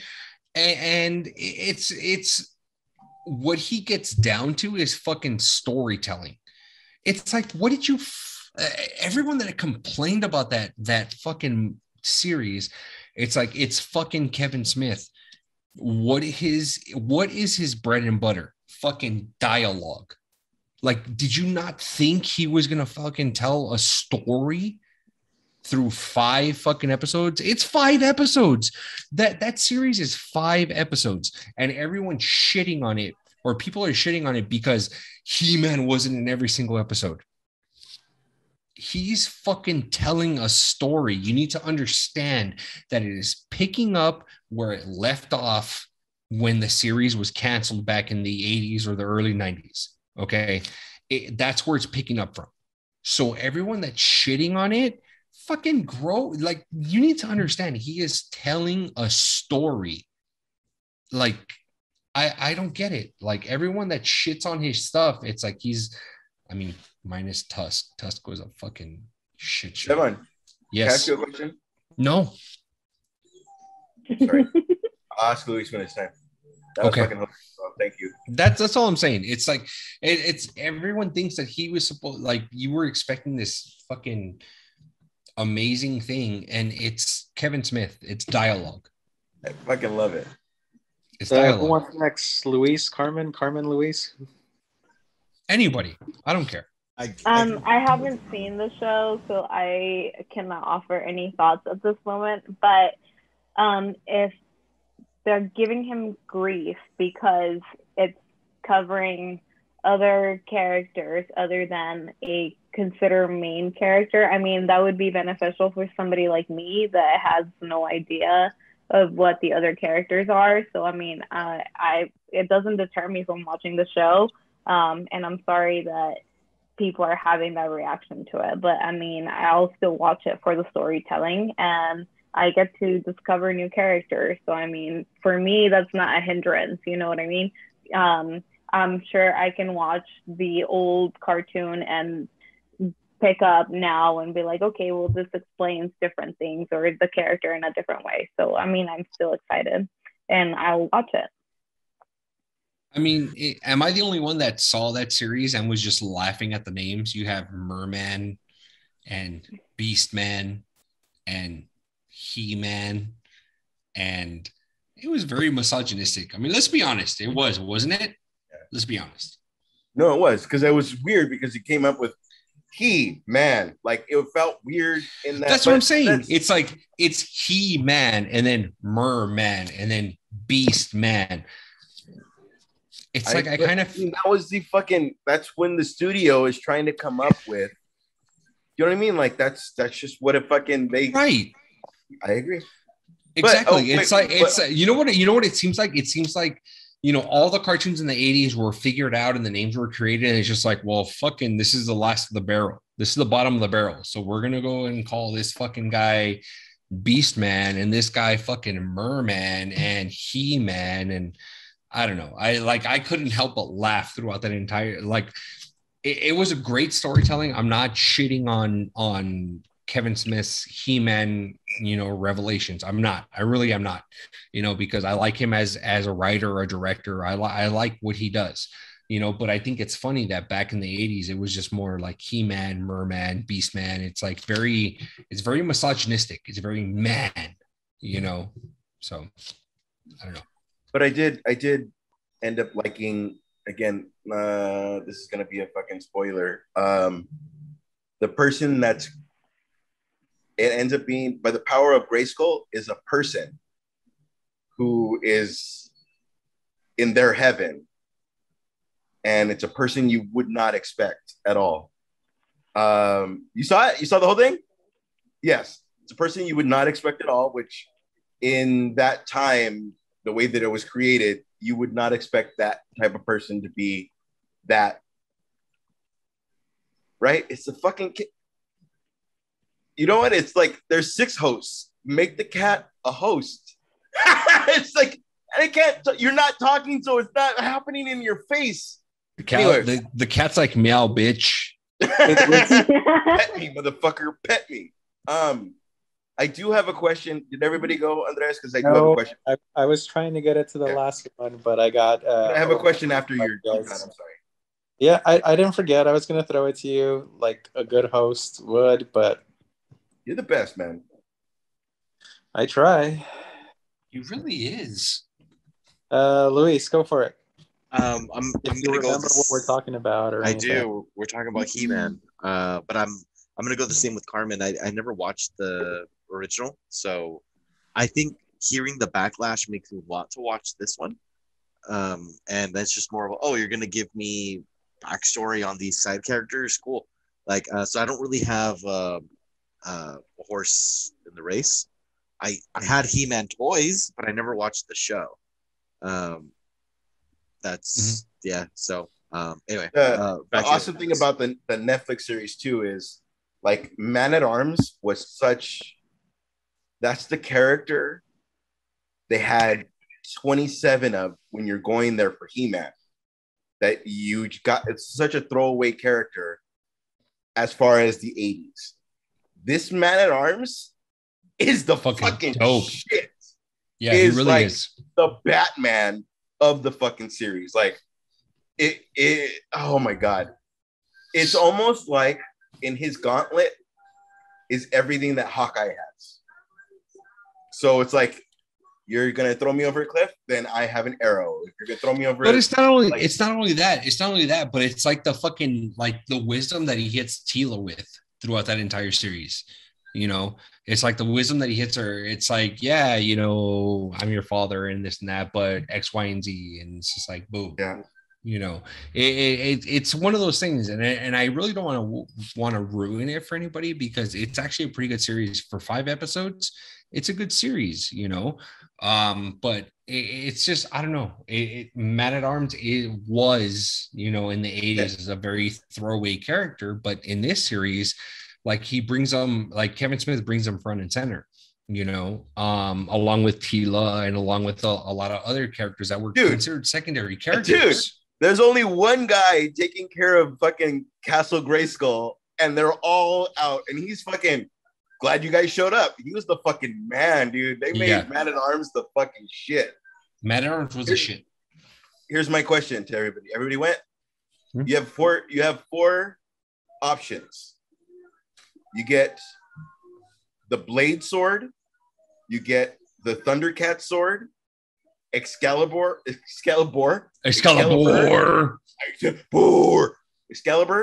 or you get the fucking He-Man sword. What option would you choose of those four? Sword of Omens, hands down, the fucking Sword of Omens. Okay, but for nerds that go this far, what is the Sword of Omens? The Sword of Omens was the sword that was portrayed in the Thundercats, and it was the Eye of Thundera. It was like the be all that's what see the all. layman. Yeah, thank you. Yeah, that's what it was. Luis, Okay. Can we explain the four Dude, swords, I don't know please? what the fuck you're talking about, so I got no vote. Exactly. I was like, I'm can gonna- you explain I'm the gonna swords? vote- Thank you. I'm gonna vote for peace. How's that? No sword for me. Peace. No, you pick a sword. You'd have to pick a sword. What do you have? Like a brown belt? Like, what do you have? The one above white? Dude, I don't know. Participated? You have like the participation report. There is no above white, man. That got weird. The belts. The Carmen, belts. you want to pick That's your where you sword, start. Carmen? I guess Excalibur, because that's the Hell only yeah, sword girl. I know. Yeah. Like, You don't know that's the blade about- sword? out of- No. Blades in the Oh. movie Blade. Oh, Got it. Okay. Sorry, you're right. I didn't explain it. Right. Okay. The blade. I will still pick Excalibur. Thank Okay. you. I mean, it's a Andres? pretty good choice, Excalibur. Excalibur, be my strength. You, Luis. I already voted for peace. I'll go Blade now. Now that I But know. what if your blade is to keep peace? Like fucking. I said I went Blade. Fucking. My bad, dog. I telling don't you want peace no more. I want I want blade. How Blade do you sword. not sell So if drugs? somebody touches my sword, And then you said that I have. What happened? if somebody touches my What? sword, it has that little timer and it'll fuck your hand up. Nobody should touch your sword. That's Nobody- right. No. Especially Not without my that, permission. The Show me on the doll where he touched touches his sword. Show me on the doll. God damn it. Back to you, Andres. Yeah, back Thank to you. So we got to the portion where there's nothing but trailer news. How fun. So first of those trailers is we got today, I believe. Today, Thursday the 8th. Damn, already? The Anyway. 8th? It's not the fucking It is 8th. not the 8th, it's the 5th. 8 It's like 5. the 5th, man. 8-5. Sorry. When Anyway, so we got Why the Last Man trailer today. Anybody see it? Yes. Yeah. Go give us your thoughts, those who saw it. I am so fucking excited about this fucking series because I know for a long time they're trying to make it a movie, and it just went into the shitter and stuff like that. But I'm excited that FX and Hulu are gonna go ahead and put this together. It is a fantastic fucking graphic novel. If no one's read it, you have to read it. It is great. The premise is that a virus ends up killing every single male person on the planet. All men are dead except for this one person, this one man. So out of the 4 of us minus Carmen, or the 5 of us minus Carmen, we would probably all be dead because we're not as good looking as a guy that's in Why the Last Man. I mean, minus Andres. I mean, Andres.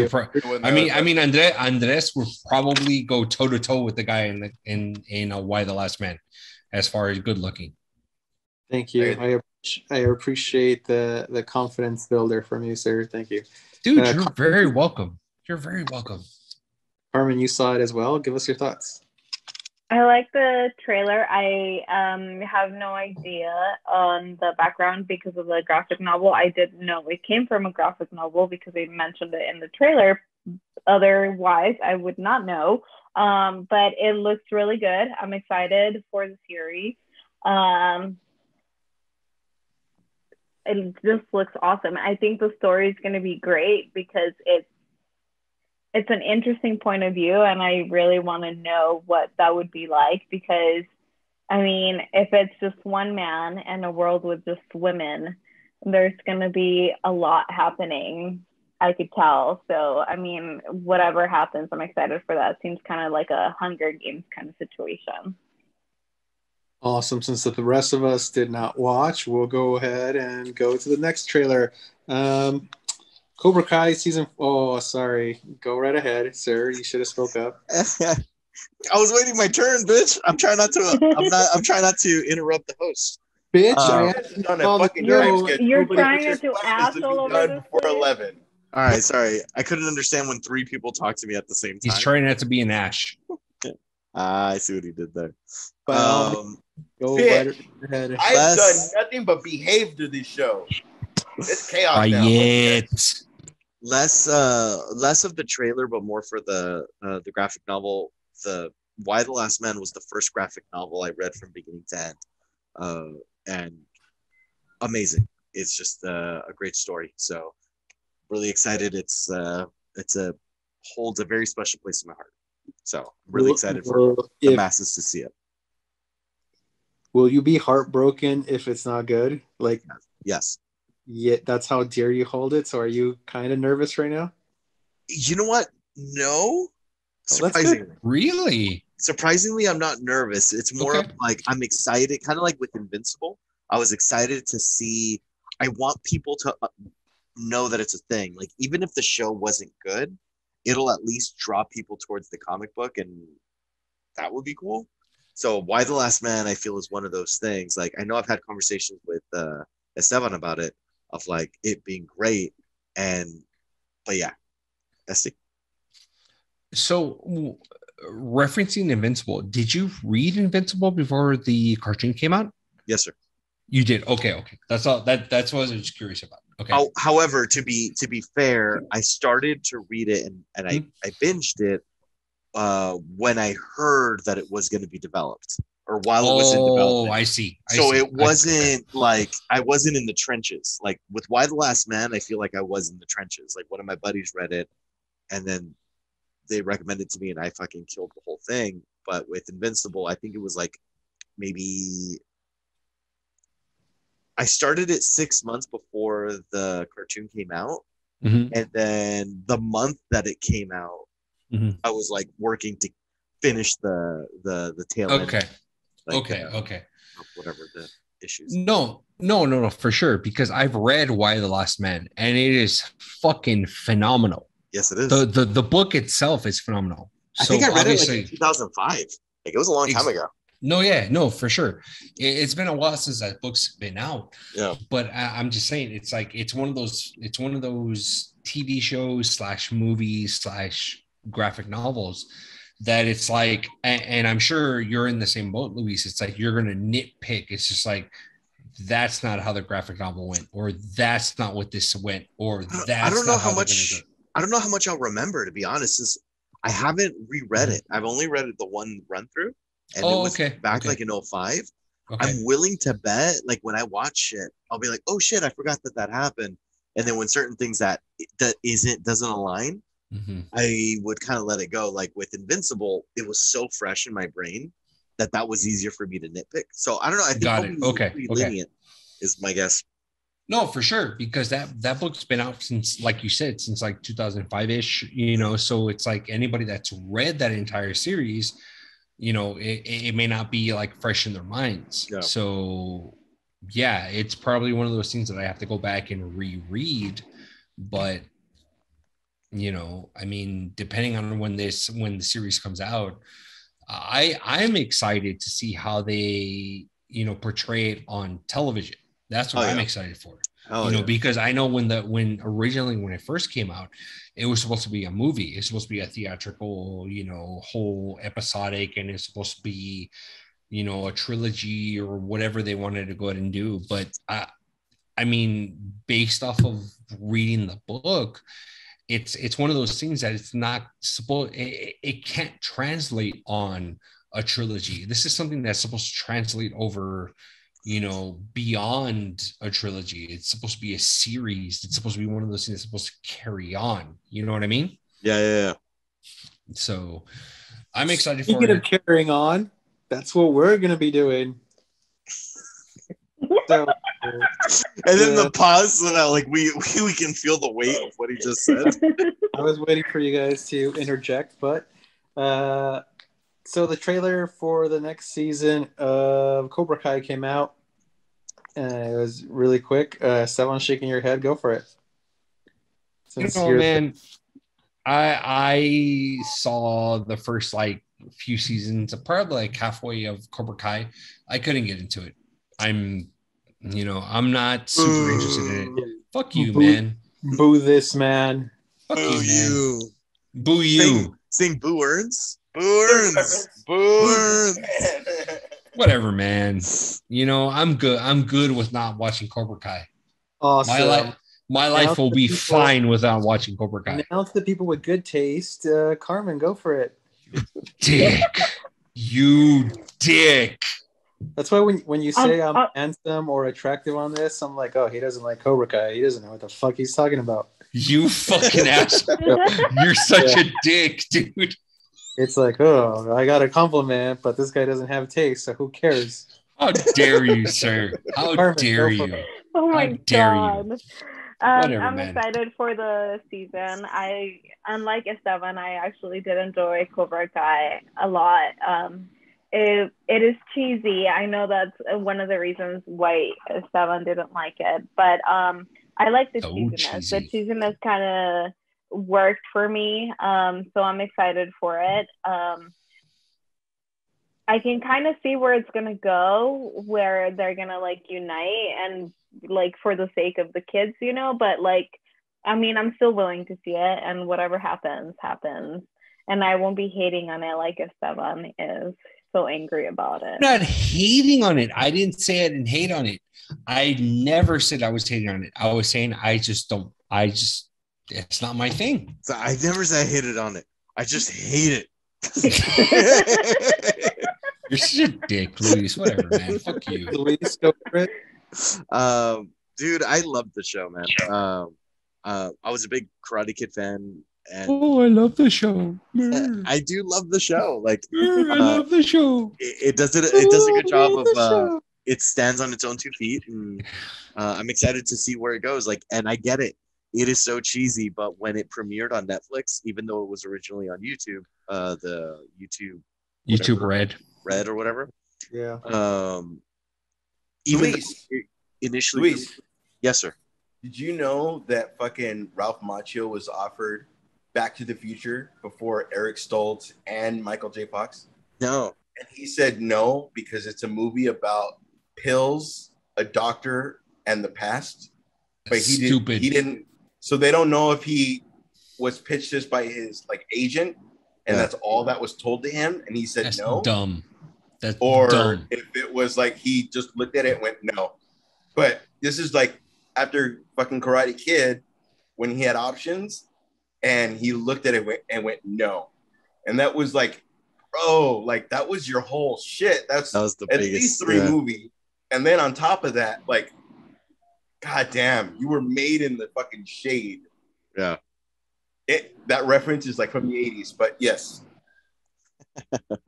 But like, wouldn't you be like, oh my god, that's where you should be kicking yourself? And the one thing that brings you back is the Karate Kid. Your shit. Yeah. I love how involved he is and how passionate he is with the project, and just the different angle to it, like, it being through Cobra Kai. And now I'm in. I'm all in. I can't wait. I'm genuinely excited because I don't think it. I think I'm at a point where I'm along for the ride, similar to how I am with Disney, and I don't have really any expectations. I have theories, but no real expectations. Like, wherever the show takes me, like, I'll accept it. I'll just be like, all right, cool. Let's do this. Ash, go for it. This show is so good because if you think about it, it's It's Danielson becoming Miyagi because he's not ready to become Miyagi yet. Like, when Daniel met Miyagi's like, nah, bro, I have all my shit down. Like, this is what's going to happen. Everything had an answer. And Daniel's not there. Even though it's weird because you see all these memes like Daniel's 2 years older than Miyagi when Miyagi was Miyagi. It's kind of like, God damn, that's kind of fucking weird in these memes that happen. But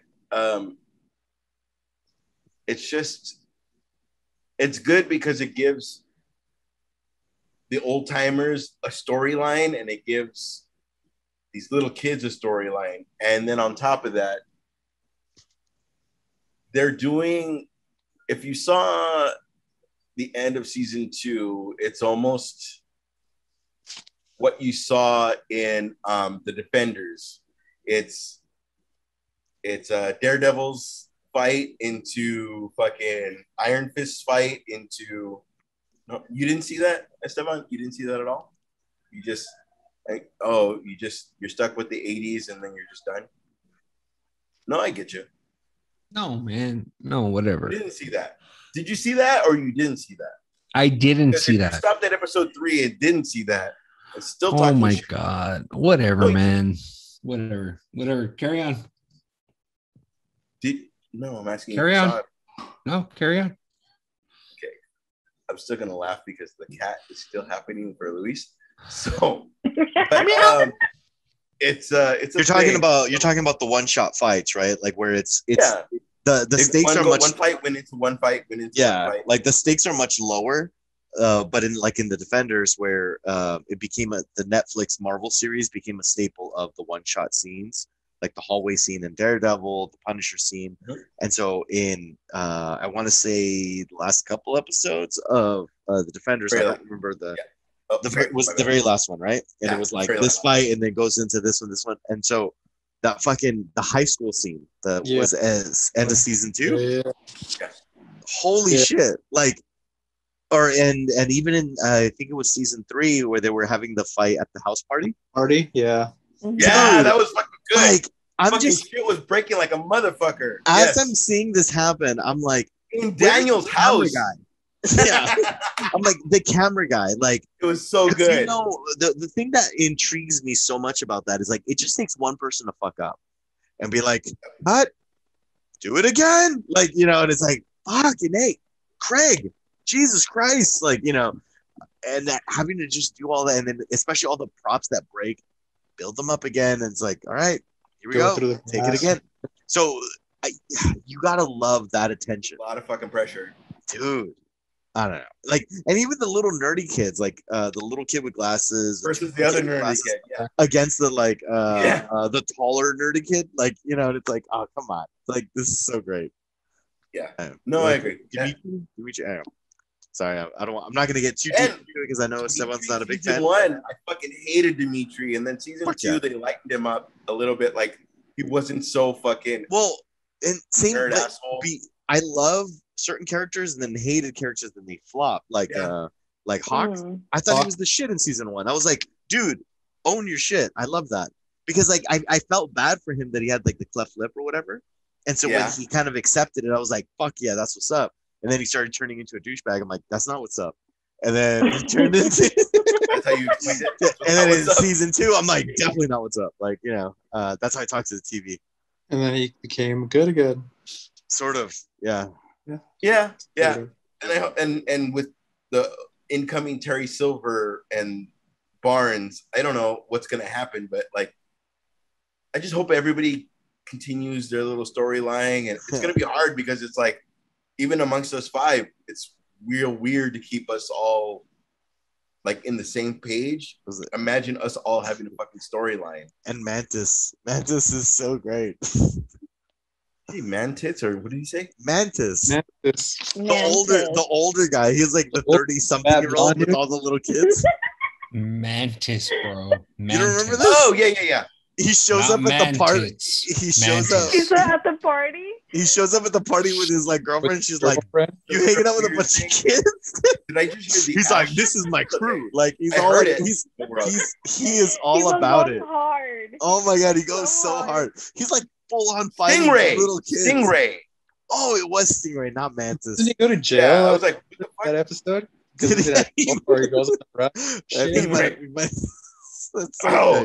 He's probably the main bad guy in season 3. Oh my god, that'd be great. I would not be surprised. But yeah, so we're all Tits is better.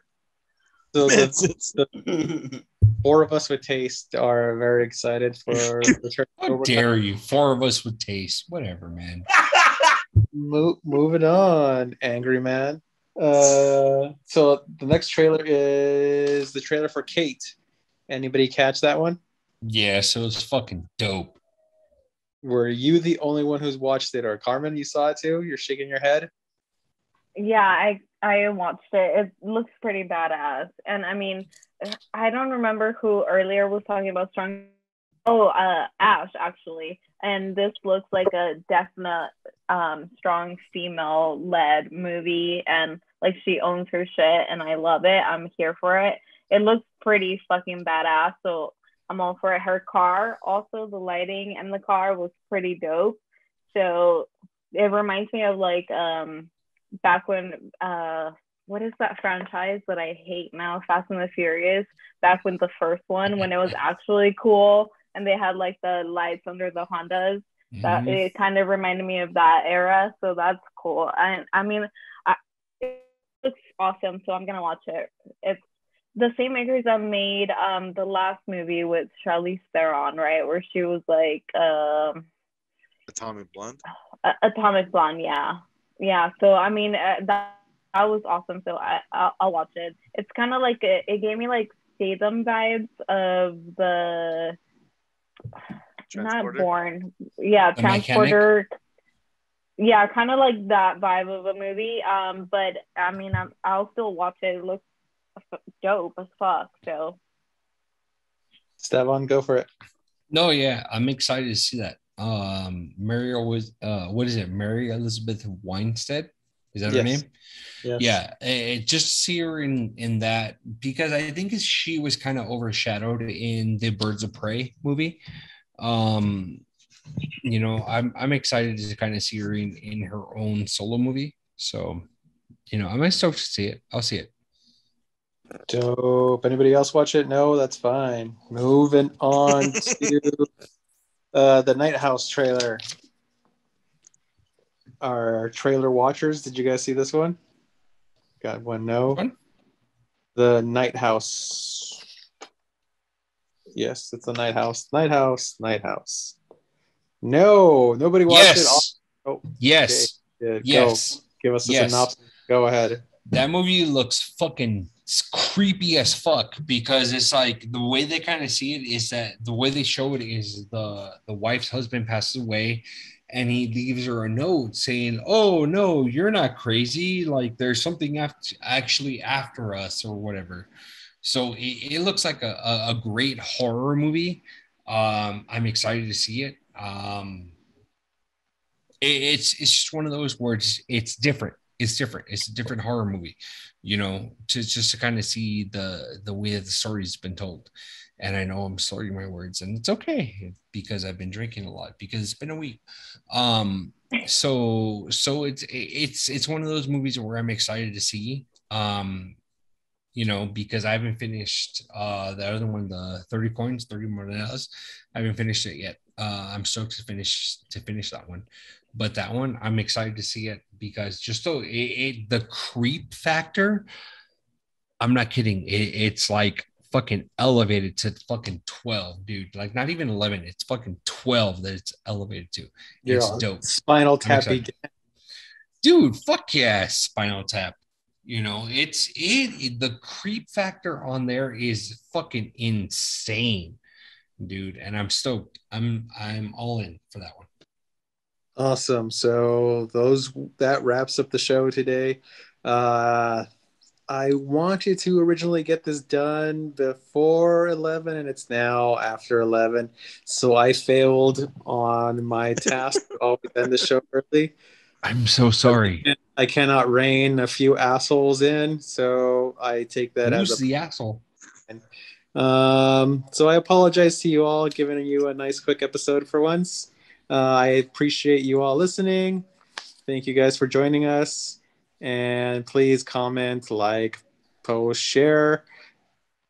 We thank you all for listening, and we would not do it if it wasn't for you guys. And we appreciate you guys giving us your thoughts, because either good or bad, it helps us move forward. So thank you all, and we'll see you next week. Bye. Goodbye. Heavyweight, feel better.